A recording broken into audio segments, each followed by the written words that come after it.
Pakistan versus West Indies second test match जो है port of Spain में होने जा रहा है और यहां पर भी कंडीशंस जो है वेस्ट इंडीज वाले सीधी नहीं रखने वाले। पाकिस्तान को जिस तरह से ट्रबल में लाया जा सकता है, किसी तरह से भी ट्रबल में लाया जा सकता है। वैसे तो पाकिस्तान को जरूरत नहीं है उनको कुछ भी करने की, कुछ भी कर लो, चाहे स्पिन फ्रेंडली कंडीशंस बना लो, चाहे फास्ट ट्रैक बना लो, चाहे बाउंसी विकेट बना लो, कुछ भी बना लो, पाकिस्तान हारेगा ही हारेगा, सबको पता है। पर खैर एक उम्मीद है हमें कि हमारा नया कप्तान है, शायद कुछ चेंजेस करने के लिए जाएँ, अग्रेसिव अप्रोच के साथ जाएँ, शायद कुछ हो जाए। बट रिजल्ट हमें पहले से ही पता है क्या होने वाला है। 8 कंसेक्टिव हार मिल चुकी हैं पाकिस्तान को अवे सीरीज़ में। और वैसे तो अगर लास्ट 16 टेस्ट मैचेस की बात की जाए तो उसमें पाकिस्तान 13 टेस्ट मैच हार चुका है। बांग्लादेश से पाकिस्तान हारा है, साउथ अफ्रीका से पाकिस्तान में अवे सीरीज़ में हारा है, जाके ऑस्ट्रेलिया से पाकिस्तान हार के आया है, बहुत ही बुरा हारा है। लास्ट मैच में स्टार्ट बड़ा अच्छा था पाकिस्तान का, स्टार्ट के ऊपर हालांकि पहले दिन आपको पता है बारिश हो गई थी और उस दिन पाकिस्तान में ख्याल से 3 आउट सिर्फ किए थे और उसके बाद वेरी नेक्स्ट डे आते ही पाकिस्तान में उन्होंने गिरा दिया था वेस्ट इंडीज़ की टीम को। और जब पाकिस्तान की टीम बैटिंग करने के लिए आती है, टॉप ऑर्डर में इमामुल हक ने बड़ी ज़बरदस्त खेला, शान मसूद ने क्लासिक 100 मारा, बाबर आजम ने 30 रन मारे थे मेरे ख्याल से, लेकिन ओवरऑल देखा जाए तो टीम ने अच्छी परफॉर्मेंस दी। एंड पे जाके पाकिस्तान का कोलैप्स तो आना ही आना है, सबको पता है, ये आज की बात नहीं है, it's been almost 2-3 years now. हर बार ऐसा होता है, लास्ट 5 विकेट्स जो होती हैं 10-15-20 रन के ऊपर गिर जाती होती हैं, कोलैप्स पाकिस्तान का आना ही आना होता है, सबको पता होता है। डे 3 के ऊपर सिचुएशन ही बदल गई पाकिस्तान की भाई, पाकिस्तान को समझ ही नहीं आई हमने करना क्या है।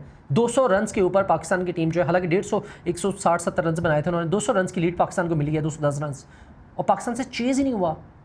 पाकिस्तान में अगर यहाँ पर 25 करोड़ आवाम है ना, अगर 25 करोड़ के सारे लोग क्रिकेट देखते हैं ना, उसमें से 22 से 23 करोड़ बंदे आपको ये बोलेंगे कि पाकिस्तान ये 200 रन चेज नहीं कर सकता। और जो 2 करोड़ बाकी बच जाएंगे ना, उनमें बाबर आजम के ज़्यादातर फ़ैन होंगे, क्योंकि बाबर आजम है, बना लेगा। लेकिन बाबर आजम कभी भी अपनी एक्सपेक्टेशंस पे उस तरह से पूरा नहीं उतर रहे होते, आके एक्स्ट्राऑर्डिनरी बैटिंग नहीं कर रहे होते। ठीक है, बाबर आजम नॉट आउट आया, दूसरे एंड पे खड़ा रहा, विकेटें गिरती जा रही थी, उसका किसी ने साथ नहीं दिया, सबको पता है। बट बाबर आजम को इस चीज़ की सेंस इतनी होनी चाहिए, 118 मैच खेले शायद बाबर आजम ने, 100 से प्लस मैच खेल चुके बाबर आजम। क्या बाबर आजम को नहीं पता था कि भाई दूसरी साइड से विकेटें गिर रही हैं, मुझे ही स्ट्राइक लेनी चाहिए, मुझे ही कुछ करना चाहिए, 1 मैन आर्मी शो करना चाहिए, मेरे जो टेल एंडर हैं हमारे वो इतने कैपेबल नहीं है, नहीं कर सकते, तो बाबर आजम को करना चाहिए था उस जगह पे। आप लोगों ने बेन स्टोक की एग्जांपल क्यों दी जाती है? बेन स्टोक ने 1 साइडेड मैच जितवाए हुए हैं उस बंदे ने, बड़ा प्लेयर तभी कहलाता है। लेकिन बाबर आजम, अब तो बाबर आजम उतना नहीं है। ठीक है, पाकिस्तान में बाबर आजम बाकी बैटर से वे हेड बहुत बेहतर है, बट हम बाबर आजम को देखना चाहते हैं कि बाबर आजम जो है वो टॉप नॉच बैटिंग करें।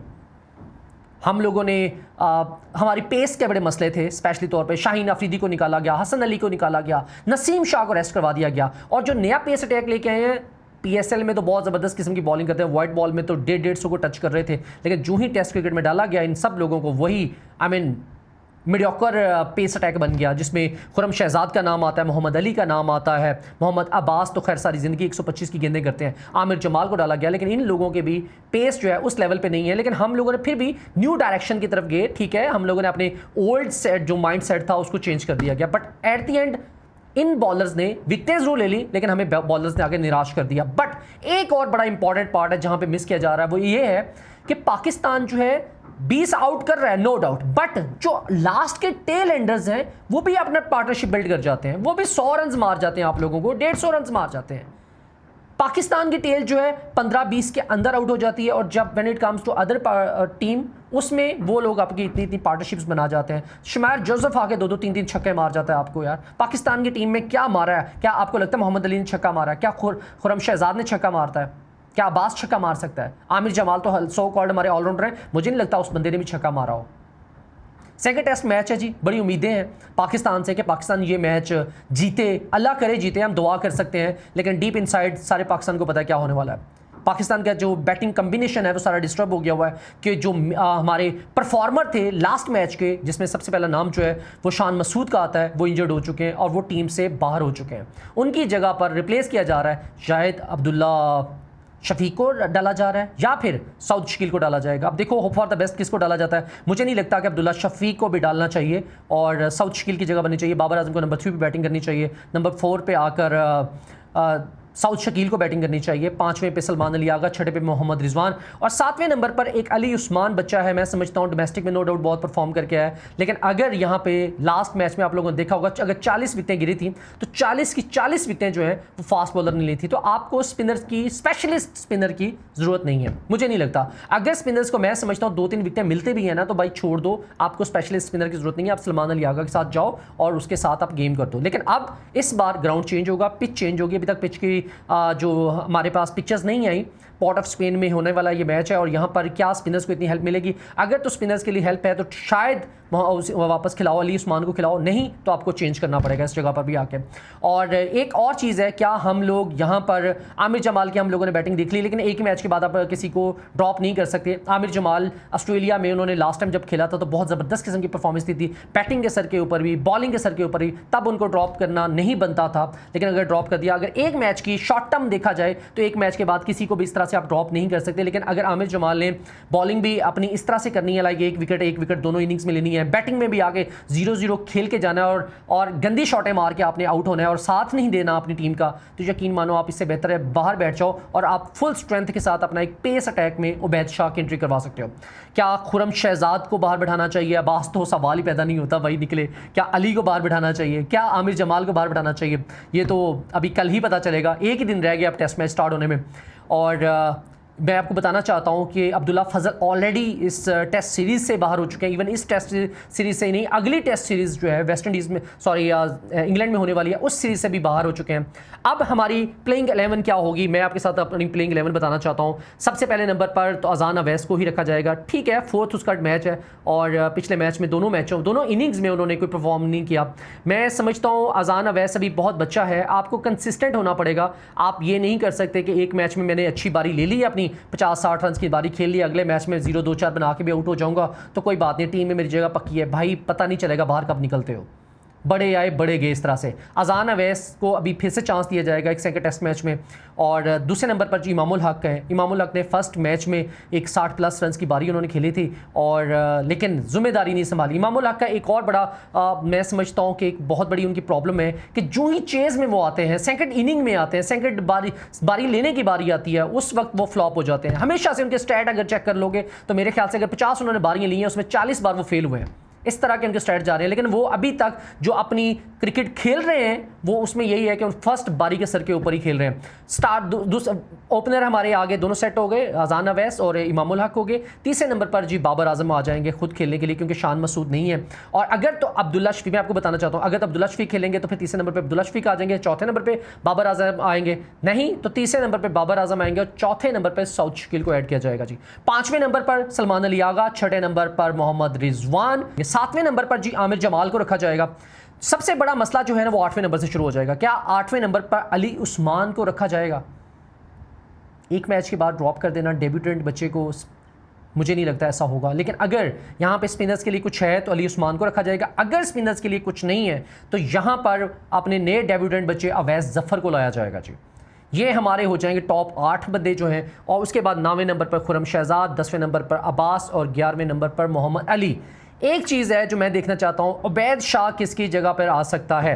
क्या अली उस्मान की जगह पे उबैद शाह को लाया जा सकता है? अगर स्पिनर्स नहीं चाहिए हमें तो कोई पता नहीं, ये तो आने वाले टाइम में ही पता चलेगा पाकिस्तान का। सो पाकिस्तान की ओवरऑल देखा जाए तो पाकिस्तान ने फर्स्ट इनिंग में बहुत अच्छा टारगेट दे दिया हुआ था, 282 रन बना दिए थे। टेल ने उसमें भी फ्लॉप हो गए थे। हालांकि पाकिस्तान की जो बैटिंग थी बड़ी ज़बरदस्त किस्म की जा रही थी। पाकिस्तान ने अपने जो पाकिस्तान के 5 खिलाड़ी आउट हुए थे वो 244 रन के ऊपर हुए थे और ऑल आउट जो है पाकिस्तान के 282 रन के ऊपर हो गए। लाइक 40-50 के अंदर अंदर पाकिस्तान के लास्ट 5 से 6 विकेटें गिर चुकी थी। हालांकि जब लास्ट मैच खत्म हुआ था उस वक्त बाबर आजम और सरफराज अहमद बहुत ज़्यादा गुस्से में थे। उन्होंने टीम मीटिंग कॉल की और उस मीटिंग में अच्छी खासी तबीयत सेट की गई उन लोगों की जो उन लोगों ने परफॉर्म नहीं किया। उसमें सीनियर्स का नाम भी आता है, जूनियर्स का नाम भी आता है। हालांकि ये न्यूज़ बाहर आई है, मेरे ख्याल से न्यूज़ बाहर आनी नहीं चाहिए थी। अगर इस तरह से कोई बातें हुई भी थी तो टीम्स के जो प्लेयर होते हैं उनको बाहर ये लीक आउट बात नहीं करनी चाहिए, अंदर खाते ही रहनी चाहिए। और हक भी बनता है क्योंकि वहां पर बाबर आजम के साथ जो भी खड़े थे, no doubt Babar Azam single दे रहे थे, उनको नहीं देनी चाहिए थी। बट फिर भी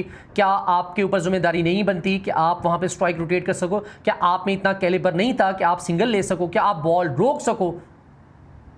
क्या वसीम अकरम बॉलिंग करवा रहे थे, शुएब अख्तर बॉलिंग करा रहा था, वकार यूनुस बॉलिंग करा रहा था आपको? यकीन करो हमारा तो ख्वाब ही रह गया है अब दोबारा से उस लेवल की बॉलिंग देखने के लिए जहाँ पे वकार और शुएब और वसीम अकरम बॉलिंग कराया करते थे। पाकिस्तान का पेस अटैक कब अच्छा होगा? हमें लगता था शाहीन अफरीदी आए हुए हैं अपने जब वो अपने पीक पे थे 2021 में 22 में और सब बड़ी ज़बरदस्त किस्म की बॉलिंग करते थे, लेकिन उसके बाद तबीयत ख़राब हो गई है जिन लोगों की, इन लोगों से बॉलिंग अब नहीं होती। अब नया कप्तान बनाया गया हमारा बाबर आजम। अल्लाह करे हमारी दुआएं जो हैं वो बाबर के साथ हैं कि अल्लाह ताला जिताए हमें, किसी तरह से हमारी टीम को जीत की तरफ गामजन किया जाए। क्योंकि पाकिस्तान में मैं समझता हूँ इतने ज़्यादा खेलों को फॉलो नहीं किया जा रहा होता, सिर्फ क्रिकेट को ही फॉलो किया जा रहा है। हमारे पास यही एक खुशी थी और वो भी छीनी जा रही है हमसे, चाहे वो टेस्ट क्रिकेट आ जाए, चाहे वो ओडी क्रिकेट आ जाए, वो चाहे वो T20 क्रिकेट आ जाए। भाई हमारा सत्यानाश ही हो चुका है। हमारी रैंकिंग चेक करो, नीचे से चेक करनी पड़ेगी आपको, 9वें नंबर 10वें नंबर पे मिलेंगे। टेस्ट में by the way 9th number पे हम पहुंच गए हुए हैं। T20 में हम लोग देखें तो T20 में वर्ल्ड कप हमारा कैसा रहा है, हमारे कोचेज़ आगे बयान दे देते होते हैं हम तो रन रेट से बाहर हो गए, लेकिन बाहर हो गए भाई। और वनडे में चैम्पियन ट्रॉफी होती है तो दो मैच खेलने के बाद हम उसमें भी बाहर हो जाते हैं। स्टार्ट बड़ा अच्छा करते हैं पाकिस्तानी, मैं समझता हूँ अभी टेस्ट मैच होगा, स्टार्ट होगा तो बहुत ज़बरदस्त किस्म की परफॉर्मेंस देना शुरू कर देंगे बैटिंग के ऊपर, स्पेशली तौर पे टॉप ऑर्डर भी बड़ा परफॉर्म करेगा, मिडिल ऑर्डर भी परफॉर्म करेगा। हमें लगेगा कि हम जीतने वाले हैं, अब हम जीत जाएंगे। उसके बाद एकदम से काया पलट जाएगी, दुनिया बदल जाएगी, पता ही नहीं चलेगा। पाकिस्तानी फैंस शॉक में चले जाएंगे। ये हुआ क्या हमारे साथ, बट ये होता रहा है। अगर आप बिग पिक्चर चेक करो ना, अपने पिछले कुछ 10, 15, 20 मैचों की पिक्चर चेक करने की कोशिश करो तो आपको पता चलेगा ये हर बार पाकिस्तान के साथ यही होता है। एंड टाइम पे आगे सडन आपकी एक विकेट गिरेगी और नीचे लाइनें लगना शुरू हो जाएंगी। ये ऐसा समझ लो क्लब लेवल के प्लेयर खेल रहे होते हैं, एकदम से ये घबरा जाते हैं, विकेटें थ्रो करना शुरू कर देते हैं। कभी समझते नहीं है कि हम 25 करोड़ आवाम में से सिलेक्ट होके आए हैं, मेहनत करना जानते ही नहीं है शायद। आप बाबर आजम को कप्तान बनाया गया है, अल्लाह करे हमारी दुआएं बाबर आजम के साथ हैं। हम बाबर आजम को क्रिटिसाइज़ बहुत ज़्यादा करते हैं, क्योंकि क्रिटिसाइज़ इसलिए करते हैं हम चाहते हैं बाबर आजम रन करें, बाबर आजम जो है वो मैच जितवाएं, पाकिस्तान का बहुत बड़ा बैटर बन जाए। हम मानते हैं बाबर आजम को कि बाबर आजम बहुत ज़बरदस्त खेलता है। पाकिस्तान के अगर जो भी आज तक बैटर हैं यंग जनरेशन में, स्पेशली तौर पे 2016-17 की बात की जाए तो उसके बाद जितने भी प्लेयर आए हैं सबसे नंबर 1 बाबर आजम है। हम चाहते हैं बाबर आजम जो है विराट कोहली के रिकॉर्ड तोड़े, हम चाहते हैं विराट कोहली से भी बेहतर खेले, बेन स्टोक्स से अच्छा खेले। हम चाहते हैं मैचेस हमें कोई तो 1-2 जितवाओ, एक मैच कोई तो जिताओ कि हम ज़िंदगी में उसकी उस मैच की एग्जांपल दे सकें कि बाबर आजम ने यार ये मैच अपने अकेले अपने सर के ऊपर जितवाया था। हम क्या करेंगे PSL की परफॉर्मेंस को, यार 100 आपने अकेले ने मार दिया, अकेले ने जितवा दिया, आपने हाईएस्ट रन गेटर रहे हो यार PSL में आके, हम क्या करेंगे।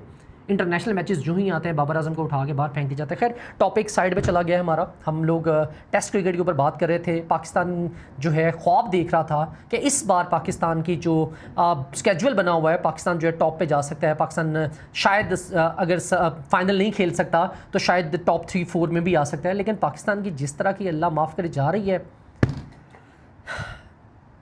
मुझे तो वेस्ट इंडीज़ के बॉलर्स देख के हैरानगी हो रही है यार, क्या करने वाले हैं। जस्टिन ग्रेव्स क्या करेंगे यार, उस बंदे ने कैसे गिराया है। शुमार जोसेफ डराता रहता है आप लोगों को आके, और कुमार रोच भी है, जेडन सील्स है यार। इस बंदे ने पाकिस्तान का टॉप ऑर्डर ऐसे एक बंदा ही आता है बाय द वे, ये नहीं है कि सब 2-2 विकेटें ले रहे हैं, 3-3 विकेट ले रहे हैं, नहीं, उनकी तरफ से एक बंदा आता है एक इनिंग में, वो पकड़ लेता होता है।